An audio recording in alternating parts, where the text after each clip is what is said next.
치즈고기를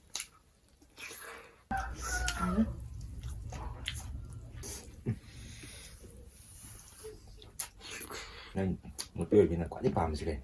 ꯑꯗꯒꯤ ꯄꯥꯝꯕꯁꯦ ꯑꯩꯈꯣꯏꯅ ꯏꯄꯨꯔꯣꯏꯕꯅ ꯌꯥꯝꯅ ꯂꯨꯅ ꯇꯧꯕꯤꯕ ꯏꯄꯨꯔꯣꯏꯕꯒꯤ ꯃꯈꯥꯗ ꯅꯨꯡꯁꯤ ꯆꯥꯟꯅꯅ ꯃꯣꯏꯅ ꯌꯦꯡꯕꯤꯔ ꯂꯩꯕꯤꯕꯗꯣ ꯏꯃꯨꯡ ꯃꯅꯨꯡꯅ ꯌꯥꯝ ꯅꯨꯡꯁꯤꯅ ꯂꯣꯏꯅꯕꯤꯕ ꯑꯗꯒꯤ ꯀꯩ ꯍꯥꯏꯅꯤ ꯀꯩ ꯍꯥꯏꯗꯣꯏꯅꯣ ꯈꯪꯗꯦ ꯌꯥꯝꯅ ꯅꯨꯡꯁꯤꯅ ꯂꯩꯕꯗꯣ ꯑꯗꯨ ꯌꯥꯝ ꯄꯥꯝꯃꯦ ꯌꯨꯝ ꯄꯥꯜꯂꯀꯥꯟꯗꯁꯨ ꯑꯗꯨꯃꯛꯅꯦ ꯑꯩꯈꯣꯏ ꯂꯩꯁꯥꯔꯤꯉꯩꯗꯁꯨ ꯈꯜꯂꯛꯑꯦꯗꯤ ꯌꯨꯝ ꯄꯥꯜꯂꯀꯥꯟꯗ ꯏꯃꯣ ꯆꯥꯟꯅꯅ ꯑꯍꯜ ꯂꯃꯟꯅ ꯂꯨꯅ ꯇꯧꯕꯤꯕ ꯏꯄꯨꯔꯣꯏꯕꯅ ꯌꯥꯝꯅ ꯅꯨꯡꯁꯤꯅ ꯂꯨꯅ ꯇꯧꯕꯤꯕꯗꯣ ꯑꯗꯨꯗꯒꯤ ꯍꯦꯟꯕ ꯑꯃꯠꯇ ꯂꯩꯇꯦ. ꯑꯩ ꯇꯧꯗꯕ꯭ꯔꯥꯅꯦ? ꯇꯧꯋꯦ.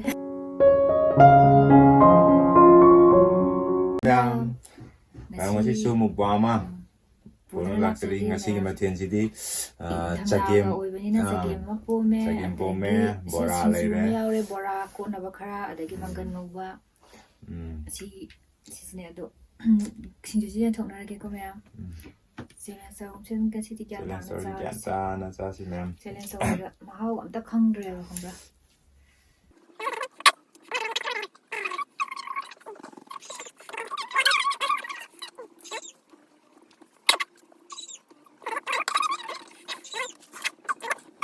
ꯍꯧꯖꯤꯟꯖꯔꯒꯦ ꯃꯌꯥꯝ ꯍꯥꯎ ꯆꯥꯕꯤꯌꯨ. ꯍꯧꯔꯁꯤꯅꯦ. ꯆꯥꯔꯣ.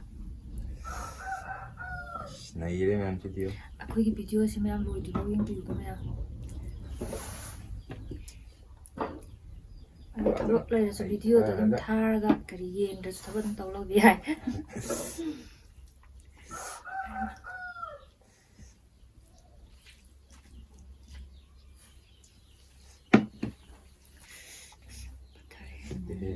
ꯄꯥꯏꯕ ꯌꯥꯗ꯭ꯔꯦ. ꯑꯣꯏꯅ ꯍꯦꯛꯇ ꯌꯥꯎꯔꯅꯦ, ꯋꯥꯔꯧꯕꯤꯕ ꯌꯥꯗꯦ. ꯁꯤꯁꯨ ꯀꯣꯕꯤꯁꯤꯁꯨ ꯈꯤꯇ ꯁ꯭ꯋꯥꯏꯗ ꯊꯝꯕꯒꯤ ꯀꯩꯁꯨ ꯀꯥꯏꯗꯦ. ꯃꯩ ꯆꯠꯂꯦ. ꯈꯔ ꯍꯩꯖꯟꯈꯤꯒꯦꯁꯦ.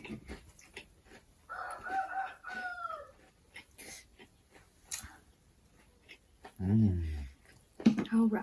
ꯍꯥꯎ.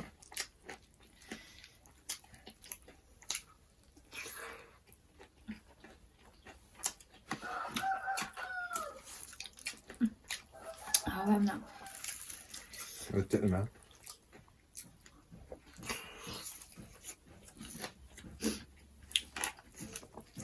나쁘게 보라. 알다.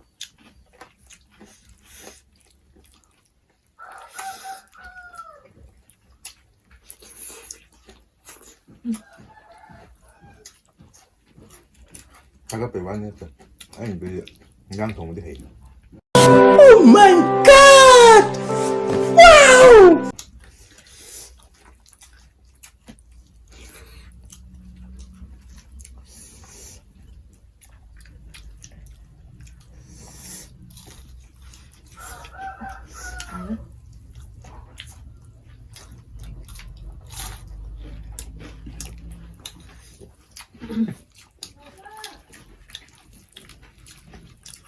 Jadi ayuk tuh ya namanya video senang aja jangan yang bener-bener.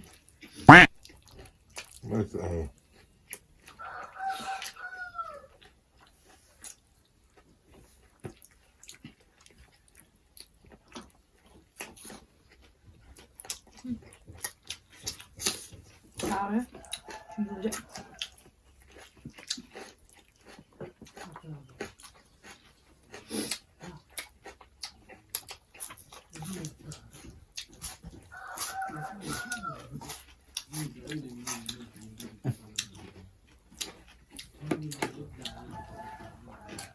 고기 진짜 고기 알아.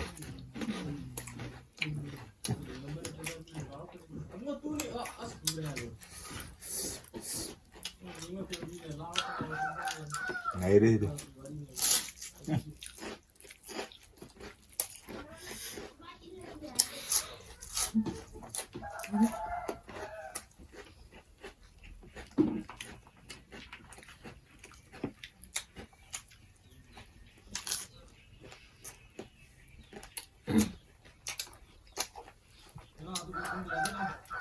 이거 야 들어봐. 네? 자, 이제 야 들어봐. 네? 아,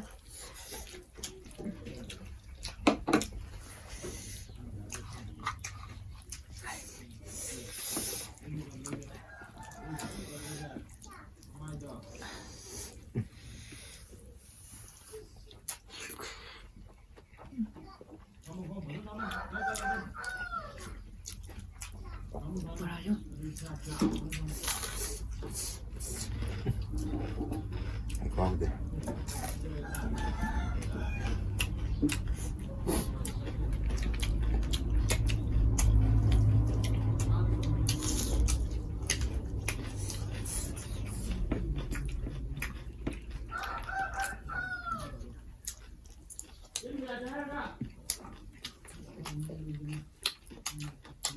นมตีนน้ำมีดีค่ะทุกล่างดีเลยจับไปจับนี้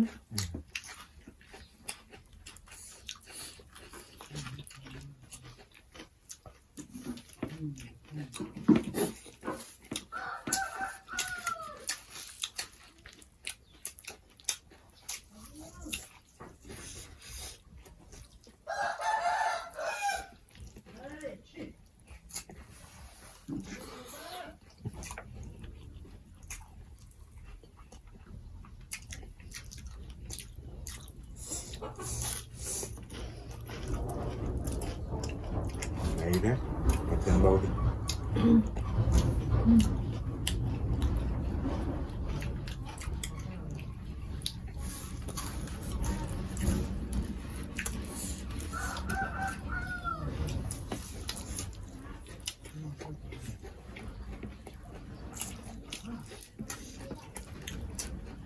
ทงมาทักก็อึดเดียวไอ้สักคนดูมั่มเลยบ้าครับแต่เป็นน้อยแล้วปิกสุขรับปิกมั่มสุมั่มแล้วเลยดีกว่าโพสต์ตัวอย่างสารนะแต่ลำแบบติดขัด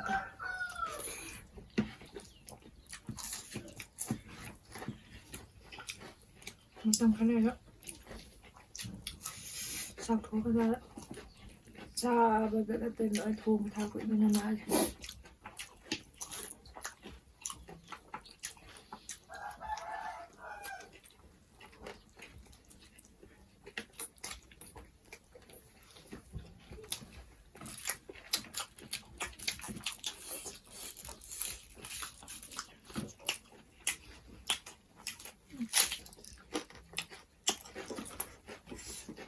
好嘞，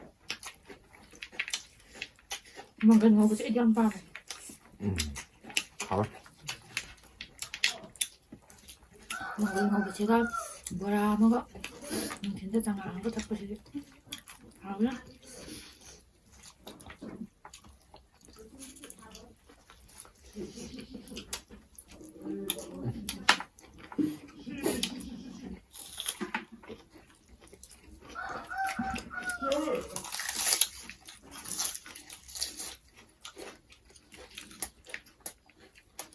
ไม่ได้แทนที่แม่ใช่ที่ไหนก็บราตังรู้ชุ่มแบบมันก็ละงูบ้าเต้าบ้าคือสระไก่เลี้ยงนั่นแหละมันซาโลเลยซาโลตังทางคนที่สั่งน้องที่จะซาดิ เอาไปนะ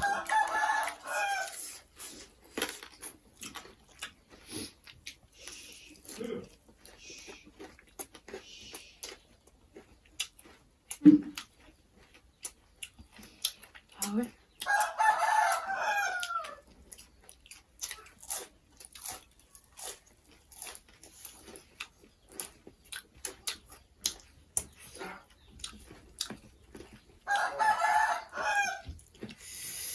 ทำตาที่กำลังตัวนี้ไหมครับเขาจะการเจตนาว่าจะอิงแบงเขาเลยเฮเลกว่าจะนาวันนี้เป็นคริสต์มาสเนี่ยอิงทำตาดิเซมเบอร์เลยฉลองได้สิว่าอิงเงี้ย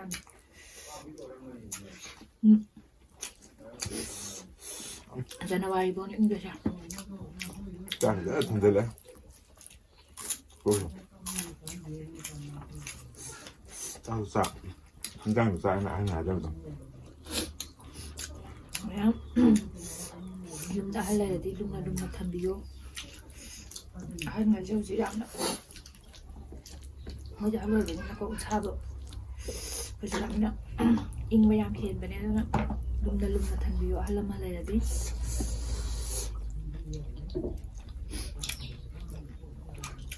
Ayun nga na ko ran no.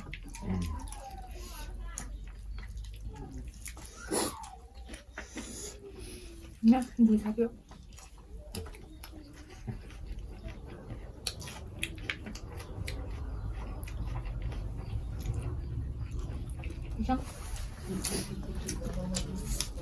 Kenapa harus kayak dia? Mày có bị cuộn giỏi mà. Anh ra cái Anh càng làm đông ăn đấy. làm chưa nào? 자도 짠짠 싸우고 있는 거. 짤 당글라야 보자.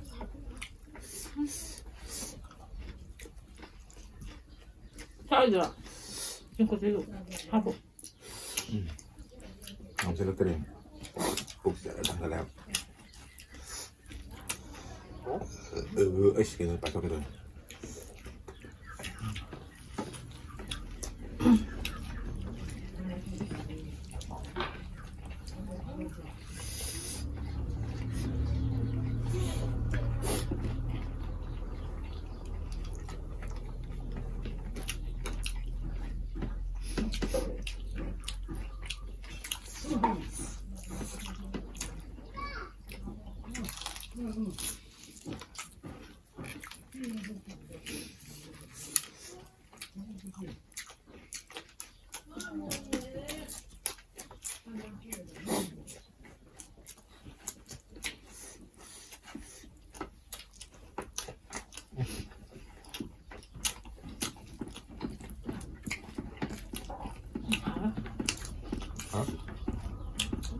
mà mới ngon chắc nữa đấy chắc ngon đó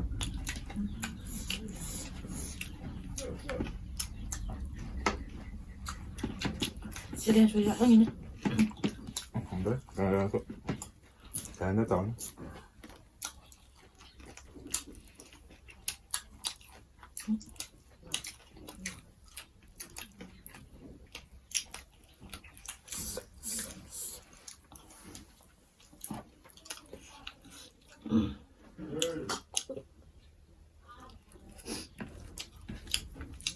쌀 소리. sợ lắm đó ai gọi điện rồi pi xin chuyện em luôn luôn tàu view anh tăng người ta bốc cái cá sấu là số rồi pi nhà xa là bốc phải đặt xem mông tàu của thì nó có đấy điện em là thằng thiếu vào đây mua gì mua gì hết bộ đi đó mama là vào tôi cũng thua mà cả đang này là vẫn đi đâu hay là lại rồi đấy cái gì năm một nipa sinh năm một pi sinh một pi là thì Naka, ano na pwede lulutog yun eh. Tawag na ba na? Ui. Смотрю. Смотрю. Смотрю. Puro na ba? Puro na sulod na tabi. So kanila rin yung pili pang sige. Namang sige. Mo di majum asir mo sige. Manet. Luôn bà lâu mà tạm thời con này mọi xem một khăn gì hắn là thì khăn bột तू समझा? हाँ. नहीं, तू समझा नहीं. 그냥 부분이 다 필요. 싸면 돼. hay là cái gì 응, 빨리 봐. 빨리 해.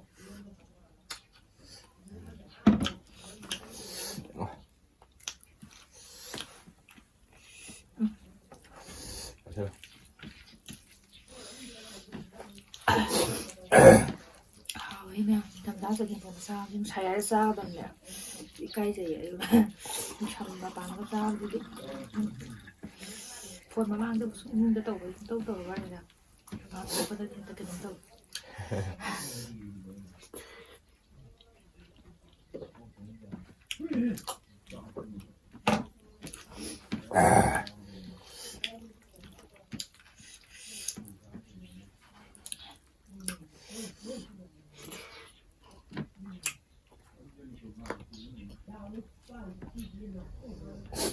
đấy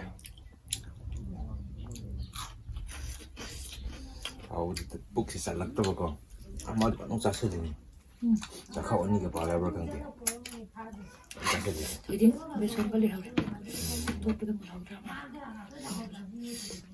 남자를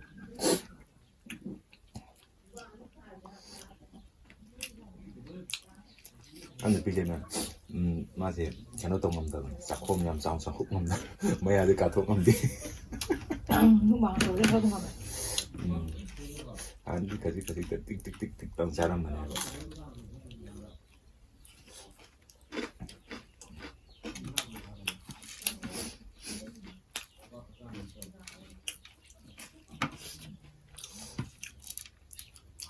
잡도. 이 그냥 꼬신 게. 바람 꼬신 게 내가.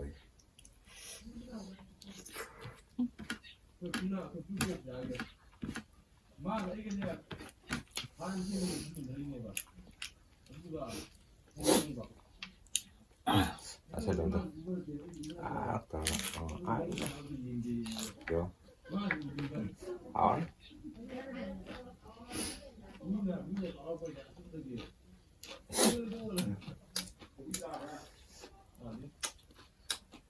rồi saya dah phải rất là họ đi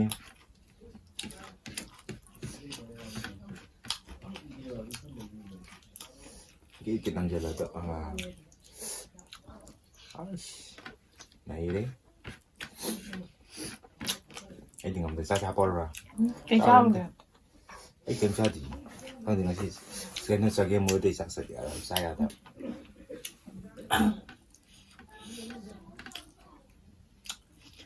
Hỏi mẹ. Nó cái sao rồi?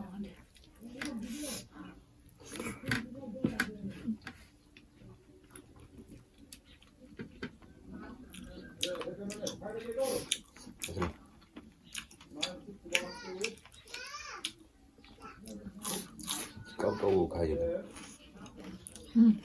câu cho sai trên lỗ Chà em đừng nói cho bạn.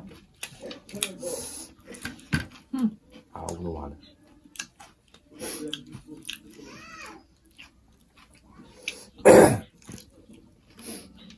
Ê chàng phải một phần tay chứ. Nó không sao cả thôi đấy. Này.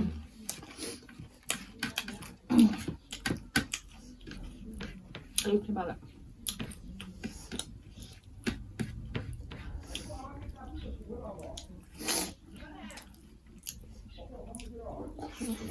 Aish.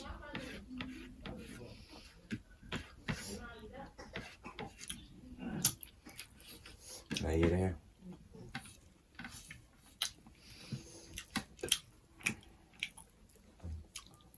cứ cái làm xin lỗi chị làm Hai quá. Akan ada seminggu. Ayo. Ay din na. Sagsabi siya ng lipa. Alam mo sa akin ito. Po ito sa tanggal. Agot daw.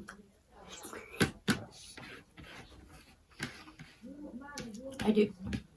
Malo naman yun.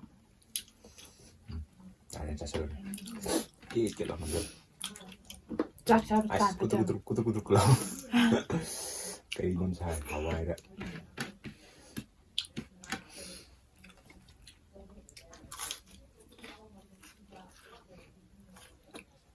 Hari. Nó nó có cái nào.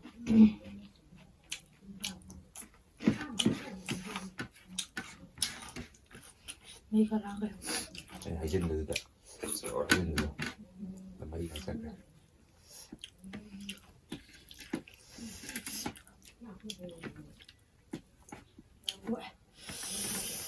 Hao đây.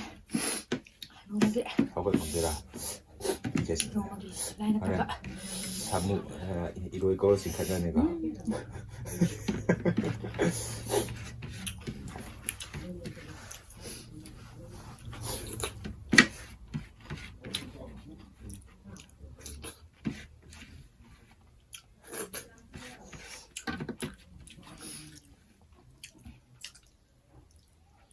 Hao đấy.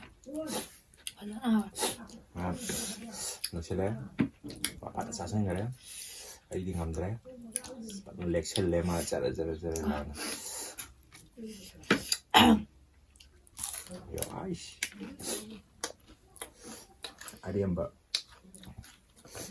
mà 얘는 뭐지 안 봐도 sao rồi 이건 막 chắc sẽ làm thì sao rồi sao nữa Nhìn tầm ra cho nơi để mình đi xuống nơi là 20 con. Nhìn tầm ra đấy. Khai là điện. Chào cả lá nhé. Anh nghe chứ khai làm sao? Sao lại đi xa bằng nhà rồi thì này vậy? Chào cả lá điện. Sao chú kè đàn này nữa. Giang như Hawaii nó sẽ làm sao vậy? Anh đi hàng cao mất tầm nữa. ꯀꯣꯕꯤ ꯍꯪꯒꯥꯝ ꯍꯋꯥꯏ ꯊꯔꯥꯛ ꯍꯋꯥꯏꯟꯕꯤ ꯀꯣꯕꯤ ꯂꯩ ꯈꯥꯃꯦꯟ ꯑꯁꯤꯟꯕ ꯅꯤꯡꯊꯝꯊꯥꯒ ꯀꯥꯂꯦꯟꯒꯗꯤ ꯀꯥꯂꯦꯟꯗ ꯈꯔ ꯆꯥꯕ ꯋꯥꯠꯄꯅꯦ ꯀꯥꯂꯦꯟꯅ ꯁꯥꯒꯠꯂꯛꯄꯅꯤꯅꯀꯣ ꯏꯟꯖꯥꯡꯁꯨ ꯍꯥꯎꯕ ꯋꯥꯠꯂꯦ ꯑꯗꯨꯒ ꯅꯤꯡꯊꯝꯊꯥꯁꯤꯅ ꯏꯪꯉꯦ ꯑꯗꯨꯒ ꯆꯥꯕꯁꯨ ꯍꯥꯎꯋꯦ ꯅꯪ ꯅꯨꯄꯤ ꯑꯣꯏꯕꯤꯅ ꯈ꯭ꯋꯥꯏꯗꯒꯤ ꯄꯥꯝꯕꯁꯤ ꯀꯩ ꯈ꯭ꯋꯥꯏꯗꯒꯤ ꯄꯥꯝꯕꯁꯦ ꯑꯩꯈꯣꯏꯅ ꯏꯄꯨꯔꯣꯏꯕꯅ ꯌꯥꯝꯅ ꯂꯨꯅ ꯇꯧꯕꯤꯕ ꯏꯄꯨꯔꯣꯏꯕꯒꯤ ꯃꯈꯥꯗ ꯅꯨꯡꯁꯤ ꯆꯥꯟꯅꯅ ꯃꯣꯏꯅ ꯌꯦꯡꯕꯤꯔ ꯂꯩꯕꯤꯕꯗꯣ ꯏꯃꯨꯡ ꯃꯅꯨꯡꯅ ꯌꯥꯝ ꯅꯨꯡꯁꯤꯅ ꯂꯣꯏꯅꯕꯤꯕ ꯑꯗꯒꯤ ꯀꯩ ꯍꯥꯏꯅꯤ ꯀꯩ ꯍꯥꯏꯗꯣꯏꯅꯣ ꯈꯪꯗꯦ ꯌꯥꯝꯅ ꯅꯨꯡꯁꯤꯅ ꯂꯩꯕꯗꯣ ꯑꯗꯨ ꯌꯥꯝ ꯄꯥꯝꯃꯦ ꯌꯨꯝ ꯄꯥꯜꯂꯀꯥꯟꯗꯁꯨ ꯑꯗꯨꯃꯛꯅꯦ ꯑꯩꯈꯣꯏ ꯂꯩꯁꯥꯔꯤꯉꯩꯗꯁꯨ ꯈꯜꯂꯛꯑꯦꯗꯤ ꯌꯨꯝ ꯄꯥꯜꯂꯀꯥꯟꯗ ꯃꯣ ꯆꯥꯟꯅꯅ ꯑꯍꯜ ꯂꯃꯟꯅ ꯂꯨꯅ ꯇꯧꯕꯤꯕ ꯏꯄꯨꯔꯣꯏꯕꯅ ꯌꯥꯝꯅ ꯅꯨꯡꯁꯤꯅ ꯂꯨꯅ ꯇꯧꯕꯤꯕꯗꯣ ꯑꯗꯣ ꯑꯩꯗꯤ ꯑꯗꯨꯗꯒꯤ ꯍꯦꯟꯕ ꯑꯃꯠꯇ ꯂꯩꯇꯦ ꯑꯩ ꯇꯧꯗꯕ꯭ꯔꯥꯅꯦ ꯇꯧꯋꯦ ꯃꯌꯥꯝ ꯐꯔꯦ ꯑꯗꯨꯗꯤ ꯄꯤꯒꯤ ꯃꯇꯥꯡꯁꯤꯗ ꯂꯣꯏꯁꯤꯟꯖꯔꯒꯦ ꯃꯌꯥꯝꯅ ꯃꯌꯥꯝꯅ ꯅꯨꯡꯁꯤꯕꯤꯌꯨ ꯅꯨꯡꯁꯤꯕꯤꯗꯨꯅ ꯁꯞꯄꯣꯔꯠ ꯂꯥꯏꯛ ꯇꯧꯕꯤꯌꯨ ꯑꯃꯗꯤ ꯁꯕꯁꯀ꯭ꯔꯥꯏꯕ ꯁꯨꯡꯁꯣꯏ ꯁꯣꯏꯗꯅ ꯇꯧꯕꯤꯔꯝꯃꯨ ꯕꯥꯏ ꯕꯥꯏ